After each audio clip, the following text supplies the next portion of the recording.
Hi, my name is Joe, and tonight we're going to be reacting to the new heroes aided and rearmed. Oh boy. So, yeah, a little bit after I said that they're never making another aided hero again, here we are. Oh my god. Dude, I'm just going to pause it here. If this is another Engage banner where it's just Alear, Hortensia, and Saline or something, and Ivy, I'm gonna uninstall. One of the slots has to be the mythic, or whatever she is, Gróa. They said this is rearmed. Okay, so goofy-ass sword. Alright. Sword infantry, OGest of OG Alear, the female one with Liberation, or whatever her weapon was called. Finally getting another shot at life at being a sword unit. Arcane Khalid Bowl. You get Slaying, you get dual phase support of attack speed +6, Draconic Hex, and Hex Blade. Okay, Draconic Hex, a Corrin thing, but okay. Omni +15, and then you get Omni +15, 25 true damage, 15 flat DR, 15 special DR. None of that is AoE, and 50% piercing. Incredibly standard and boring, except Draconic Hex is typically on Corrin, so I guess that's kind of cool, but why is it here? And then we have Covenant Blast. Since this is female Alear, are we finally going to get bonded support Lamau after it debuted on what? Summer female Alear like 2 years ago? Or I don't even know how long it's been. Year and a half? I don't know. Covenant Blast, 5 cost, flat speed boost, DC. At start of player phase and ARD turn 0, you grant bonded to allies with the highest attack, unless they're the support hero, and then that's them. Okay. And then what do you get for having bonded? And then you also get, at start of both phases, you get Divinely Inspiring, which is the male Alear thing. At least it was the winter dual male Alear thing. So yeah, keeping with the tradition of female alts just stealing the males thing. Yippee. And then still getting extra shit. Cool. Never let units be unique, I guess. So you get bonded from the old one and Divinely Inspiring from the male one. Go fuck yourself. And then 10 points of defensive frozen. And that's within 3. Nice. Divinely Inspiring, if you don't remember, it's like healing on hit, but also it's either true damage or a special jump. It might be a special jump of 2, but it's one of those. It's actually not bad. It's just only on 1 unit. So yeah, I guess that's changing. We'll see. And then for the bonded thing, for support partner and allies with bonded, you get 40%. Ooh, 40% unpierceable DR counts as if it's from a special. Once per turn if foe initiates combat. And the number of spaces from ally space to foe space is less than or equal to 3. This effect triggers any number of times if ally initiates combat or if foe initiates combat and the number of spaces is greater than or equal to 4. I don't know why this is the new balance quote-unquote thing where it's like a momentum clash check to determine the effects. I don't know. I guess that's fine. Whatever. We saw this on Iron Fighter, right? Whatever. So she gets the 40% unpierceable and also 10 points of offensive frozen for Potent 100 because it's a new speedy unit. Keep it pushing. Seems solid to me. I'm a Divinely Inspiring fan, and I wanted there to be more bonded / coax thing. The fact that they're finally bringing back bonded after creating coax and not having them work together is kind of hilarious. Damn, dude. They just keep printing the ideal 5 skills. So we're getting a new one, a new one. We just got like Swift Spectre or whatever, but now they're power creeping it again. Swift Life. You get flat HP +7. Okay. Attack speed +9, 7 true damage, 7 flat DR, full NFU, speed based, and additional 3 because it's the ideal thing. And then you also get healing after combat. AI generated skill. It's fine though. Not every character wanted the Swift Spectre. If you're a more defensive leaning Omni tank, this is probably better. But if you're more of an offensive leaning nuke like Duo Celica, then you want the Swift Spectre. Whatever. Attack speed, tick, or burst. Pretty much the best B skill for a fast infantry unit right now. Thunder Spectre, it's Canto Distance +1 max 4 and with 5 true damage and flat DR. Whatever. Scup. What else do we got? Oh, well, she's tanking the Harmonic Lin. Aided hero, who could it be? Oh my Are we? God, bro. Oh, hell no, man. Are we being so for real right now? Yeah, I guess it is. Aided hero Sami is based, I guess, but the fact of the matter remains there are other Engage characters. Somebody tell me the exact number, but it feels like 70% of the Engage cast is not even in the game at all. Because every time Engage finally gets a character on a banner, it's either Alear, Saline, Hortensia, or Ivy. Engage finally getting another shot at representation here. It's 2 fucking Allirs. Kill me. Red Dragon Infantry. Divine Aid Arts. Very, very clever. Slaying. Brave. The Dragon Thing. 3x3 support of Omni plus 15. 5 for allies. Full tempo support in a 3x3 is really nice. And also defensive frozen of 10 in a 3x3 for just existing.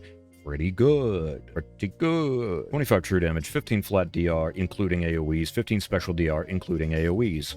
Cool. So he's more Omni-Tank leaning, and full NFU. Honestly, kind of a cracked weapon. Let me explain. Obviously, having Brave built in is fine. Perfect case scenario, you want it in, like, your perf skill or whatever. Like, Erica has it, so that you have a 16 might weapon that is also Brave. You're just cheating like that. But he's always had the Dragon Brave weapon, kind of replicating the Fist weapons. But anyway, you have Brave built in, you have extremely relevant support. No true damage or flat DR, but getting full tempo alongside frozen speed is like really solid for any team right now. Any team, especially since we're in like a frozen phantom speed race, arms race right now. More better. But especially since he is more Omni-Tank leaning, just in the weapon alone, you have Brave, full tempo, full NFU, frozen, and anti-AoE. Like, seems pretty good to me. And by pretty good, I mean like usable. Genuinely usable. But we'll see. Dragon's Briar. New 5-cost dragon special. The name is evident, I guess. Flat boost by flat defense, 40% unpierceable twice per combat, and then you get 40% damage reflection on an inheritable. Pretty good. And then we have Pair Up. Good. More frozen speed. More flat DR, more frozen speed. Good, good. Thunder Spectre. More stats, more true damage, more flat DR. Good. And then we have Emblems Marvel. So Male Allir Perf is typically in the A slot, and it has like DC and the Miracle built in. Let's see. You get DC, Dual Phase, Divinely Inspiring, again. Cool. Bulwark, fine. And anti-AoE by 80%. To units within 3. Yoik. Okay, I'm down with this. I'm down with this. I'm pissed that another Allir is here instead of another Engage unit, but I like Divinely Inspiring, and he has a clear niche of being a really fast anti-AoE support, or Omni-Tank. Omni-Tank / support. Cool. If the number of allies within 3 spaces of unit is greater than or equal to 3, you get full cleansing on just him. But still, that's cool. That ain't bad. I wonder if this is foreshadowing for being a new stupid power creep effect, where instead of giving Freyr 3 space cleanse, we're just gonna give certain units full cleansing after whatever effect. We'll see. But that's interesting. And then you get Omni plus 9, plus X true damage, plus X flat DR, including AoEs again. If this skill's effect that only triggers for player's team once per map has already been triggered at start of combat, X is 20, otherwise 10. Is the effect that triggers once per team the Miracle, which is the next paragraph. Let's see. The number of allies within 3 spaces of unit is greater than or equal to 3, and foe initiates combat. You get Miracle. And restore 99 HP once per team per map. It's not special Miracle though, which is whatever. But when that Miracle goes off, X is 20. And I've said this before, normally Perf A slots get like Omni plus 9, 7 true damage, 7 flat DR, and then a handful of effects, right? But this is getting a shitload of effects, full cleansing for him, good support for the teams, Miracle support for him and his allies, or his allies, and then 20 true damage or flat DR, minimum 10. The numbers are high. I think this unit could cook. Am I gonna summon on this? The answer is probably no. They'd have to do some insane shit after this to get me remotely interested, but I don't know. Like, if the next unit, which is gonna be a demo, is like some goofy-ass character from Engage, maybe I'll try to get a copy of them. But both of these Allirs, I'm good on that. Let me skip. Hey, you get the aided Sami. It's Jade. Whoa. So this is potentially cool. Jade is kind of based as a character, but not anything to really write home about. She's cool, but it's fine. She's alright. But she's going to be an axe armor in the demote pool, normal pool. So if you pull on some greens and you get lucky, you could plus 10 this unit. My guess is like 205, 210 BST. I don't even know what armors are at right now, but I assume that this is going to be a viable arena scoring unit. Forged Axe It's fine. Ignis, Ideal, Wily Fighter. That's not bad at all, actually. I don't remember if Wily Fighter is in the Grail pool yet, but yeah, that's fine. All right. And then we have Gróa, who is, what, a mythic, right? Blue Tome Flying Light Mythic. Oi, oi, oi. Whoa, new Shadow Shift skill? Hello. Shadow Shift X. What is going on here? And since she has a tome, she has the boring fodder of Aria, Logic, and Perf B. Alright, let's see. Gróa. Canto distance max 3, min 1, slaying after unit X and after Canto. You get times grip, speed res -7, sabotage and exposure, seeking and spreading within 2. That's a lot of stuff. Times grip after action, like mid-turn times grip, is kind of disgusting. One of the better effects in the game. Alright, wait, I just fact-checked that. Times grip doesn't end their action. That's unique to Sather. Times grip is a debuff that basically makes them feuded. Like none of their skills apply to anybody else for that turn. Still really good. And that spreads. And it's mid-turn, which is cool. And exposure is always good. Off to a good start. After Canto, including cases where action is ended due to Canto control. Oh no. You get the Young Leo thing, specifically the Young Leo thing. You refresh yourself after you use an assist skill. What the Sigma? And re-enables Canto once per turn. Okay, good. So you get 2 instances of these debuffs going off. Probably more relevant in summoner duels, even though this is an offense mythic, but somebody can correct me if I'm wrong in that case. Omni plus 15, 25 true damage, including AoEs, 15 flat DR, and Desperation if you initiate. Seems good to me. Reposition, Logic, Aria, boring, but good. And then we have Shadow Shift X. I'm gonna read that first because, yeah. When Canto triggers, you get the Shadow Shift thing. It's reposition, not treated as an assist. For unit and allies within 3x3, you get Omni plus 4 and 7 HP after combat, so that's just an upgrade. Normal Shadow Shift family skills, it's like if you're within 3, you get a handful of stats and healing after combat. So it being in 3x3 is just like modernizing it, I guess. And then 5 true damage, 5 flat DR. Don't know how to refresh a skill? Add true damage, add flat DR, ship it. It's just better Shadow Shift. Not much to write home about. Like, it's good. Don't get it twisted.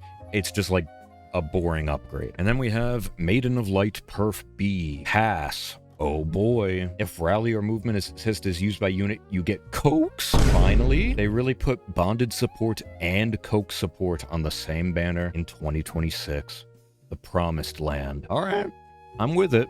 I don't know if I would summon for this personally, but I want Coax support and I want bonded support. Mainly Coax support because it seems to be more open.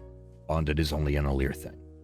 Coax is free game. If rally or movement assist skill is used by unit or target, you get attack speed plus 6, empathy, and times gate. And that's like the Lucina thing where it's the unit or targeting ally and then everybody within 2 of those people. Pretty cool. And special cooldown count -1. It's literally Lucina, I guess. For unit and allies with the Coax effect. All right, here we go. Plus X damage. Highest total attack speed bonuses among unit and allies with Coax. Plus 10. So that's a big chunk of change, honestly. Minimum 10. And if Savior has not triggered attacks twice during combat, I think this is also just what Duo Hilda did with her Coax thing. But yeah, true damage and some change, and Brave if you're not a Savior. Sounds good to me. For allies with Empathy active, but without Coax, plus 10 damage. So it's kind of just like Favor built in, is kind of what this wants to be. And then attack speed res -5, 15 flat DR, full NFU, and Heavy Blade. I feel like this is going to be a pass for most people, but she seems good. I wouldn't definitely not say must summon, but she seems good. Same thing with the male Alir. Seems good. I don't know if I'd summon. All right, this went on way longer than I should have for something not that interesting, but at the end of the day, they're bringing back certain effects that they haven't touched in a minute. And that's what I like about this. What I don't like is everything else. Another engage banner where the 4th unit is not an engaged character and 2 of the actual engaged slots are just the standard units that we get over and over and over again. Like, I don't know. It'll take another 10 years for us to complete the engage cast at this point is what I'm saying. Anyway, I'm just now realizing that both the Alirs are sharing red. So honestly, that's not bad at all. But it kind of sucks if you want the Sami, unless you go all the way to Spark. If you're sniping red to try to get Sami, that might kind of suck. But overall thoughts, The rearmed weapon is fine. The unit is fine. I'm more interested in Malalier. He seems to be more like Omni-Tank, actual good support. Sami's cool. Jade is a fine character, and if she scores like Turbo, like the highest a unit can score right now, could be a good merge project for Arena. And then the Mythic unit, Coke support, could be cool. Midterm times grip or whatever is interesting. Like, she does a lot of buffs and debuffs, and I like that. Don't know how good it'll actually be. But as for me, I will happily skip this and save orbs for the inevitable Green Deer Man summoning stream. So that's going to be it for me today. Thank you all for watching. I appreciate you. I'll see you in the next one for... Hopefully I can summon for Deer Man soon, but I got some stuff going on in IRL. I'm also streaming Sekiro. Almost done with that on the hardest possible difficulty you could do with the Bell and no charm. Almost done with that. And yeah. Let me know your thoughts on this. If you're going to summon, God bless your soul. Have a good one. Bye-bye.